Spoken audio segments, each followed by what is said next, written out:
He burst into tears as he gave his final speech in front of Red Bull Racing employees. Once upon a time, there was a king.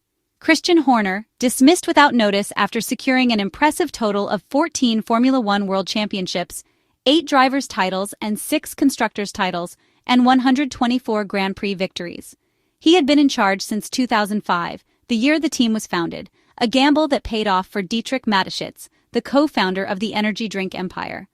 Following the passing of the Austrian magnate 3 years ago, the internal balance of power was disrupted, triggering a process of disintegration marked by internal strife and tension. Christian Horner had already survived a sex scandal that erupted at the beginning of the 2024 Formula One season. He was cleared of inappropriate conduct towards a former assistant by an internal investigation, though the process was shrouded in controversy. A farewell statement had already been drafted, but the British motorsport executive managed to hold on to his position thanks to the backing of the Thai side of the company, the Yoovidhya family, majority shareholders of Red Bull, despite the contrary wishes of Mark Mateschitz, son of Dietrich, who owns 49% of the company. However, Christian Horner had made too many powerful enemies within the organization, some of whom were extremely influential. Chief among them was the Verstappen clan, especially Jos Verstappen, father of reigning world champion Max Verstappen. It is no coincidence that Christian Horner's dismissal comes at a time when rumors about negotiations between Max Verstappen and Mercedes have intensified. Faced with the risk of also losing the Dutch phenomenon, Red Bull's top management decided to sacrifice their team boss. It was a power struggle that lasted more than a year and a half, during which the faction led by senior advisor Helmut Marko continued to flex its muscles behind the scenes. It was essentially a case of either us or him, even if denials are now coming from Verstappen's inner circle. The decision to produce the 2026 engines in-house, a path that is both risky and expensive, has also raised significant concerns for Max Verstappen. But the problems did not stop there. Although the timing of the dismissal is surprising, it is ultimately the result of mounting internal tensions.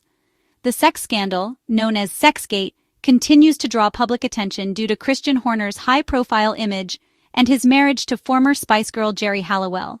But within Red Bull Racing, a wind of change had been blowing for some time, aimed at transforming a team that, while still competitive, currently 4th in the constructors' standings, has recently lost key figures such as legendary designer Adrian Newey and several other top-level technical staff. Among them were Rob Marshall, now driving success at McLaren, and Jonathan Wheatley, who has taken over as team principal at Sauber. Such an exodus only deepened concerns within the Verstappen camp. Now that Christian Horner has been officially dismissed by Red Bull, the Formula One paddock is buzzing with speculation. Could Ferrari be considering him as an option? It is a news development that shakes the sport and, inevitably, opens up various scenarios, including the possibility of the British manager moving to Maranello. However, this remains more of a fascinating rumor than a realistic opportunity, for several reasons. The working methods and internal culture of Scuderia Ferrari are well known and do not seem to align with Christian Horner's more entrepreneurial and autonomous approach. This is seen as a fundamental incompatibility, at least for the time being. After Ferrari's failed attempt to bring in legendary car designer Adrian Newey, fans of the Maranello-based team are hoping for a form of redemption. The departure of the British boss from Red Bull after 2 decades of dominance may seem like the perfect opportunity, and in terms of timing, it certainly could not be better. Still, some practical and regulatory obstacles complicate the picture. The first of these is the so-called gardening leave, a common clause in Formula One that prevents a departing executive from joining a rival team for a certain period. Although the restriction may be less severe in Horner's case, he will still be unavailable until January of next year at the earliest. Meanwhile, current Ferrari team principal Frédéric Vasseur is nearing the end of his contract, and so far, there has been no formal extension. Ferrari Chief Executive Officer Benedetto Vigna recently downplayed the urgency, stating during the British Grand Prix at Silverstone that there is still plenty of time to evaluate the French manager's renewal. While Ferrari certainly holds Frédéric Vasseur in high regard and has also explored other internal options such as Antonello Coletta, it is clear that Christian Horner's stature is significantly greater. Overlooking a potential candidate of his caliber would be a serious mistake. The former Red Bull man is a proven leader, a figure capable of building a winning Formula One team from scratch and guiding it to the top of the sport.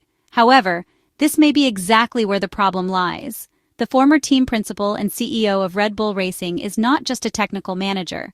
He is a figure of immense power and influence.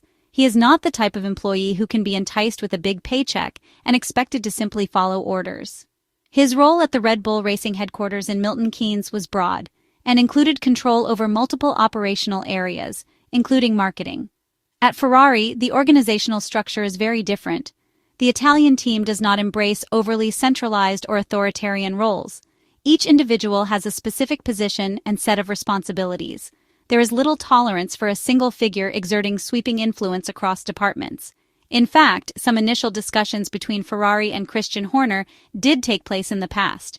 During those preliminary meetings, the issue of control and decision-making authority emerged early and proved to be a deal-breaker. Like Adrian Newey, Christian Horner wants full control over key decisions. On top of that, he aspires to elevate his career further, potentially reaching the same level as Toto Wolff, who not only leads Mercedes but also sits on the company's board and owns a share in the team. A manager and part owner, that is the model Christian Horner would like to replicate. But it is clear that this approach does not align with Ferrari's corporate philosophy. The Maranello-based team prefers to work with employees, not shareholders or power brokers, and has no intention of being run by anyone, especially not by a British executive. That remains an unbridgeable divide. While in Formula One anything can happen, it is difficult to imagine Christian Horner agreeing to accept a role similar to that of Frederick Vasseur. Christian Horner, who is 51 years old and originally from Royal Leamington Spa in England, has a very clear plan in mind. He is currently at the peak of his professional career, and his age still allows him to commit to a long-term project. He has all the skills necessary to lead and shape a team, and that is precisely what he wants to do. Taking a step back or assuming a lesser role is completely out of the question for the British manager. This is why other alternatives look more appealing and aligned with his ambitions. One of the most intriguing possibilities is Alpine, the French Formula One team currently undergoing a major restructuring process under the direction of Flavio Briatore. That project offers fertile ground where Horner could thrive, especially if given full authority, something Alpine might be willing to offer. The French team could provide the kind of autonomy and decision-making freedom that Ferrari would never allow. A move to Alpine would give Christian Horner the space and influence he needs to implement his vision, without the limitations that would inevitably come with a role in Maranello. Ferrari's rigid internal hierarchy and resistance to shared leadership may ultimately rule them out of the running, no matter how tempting the idea of Christian Horner in red might seem on paper.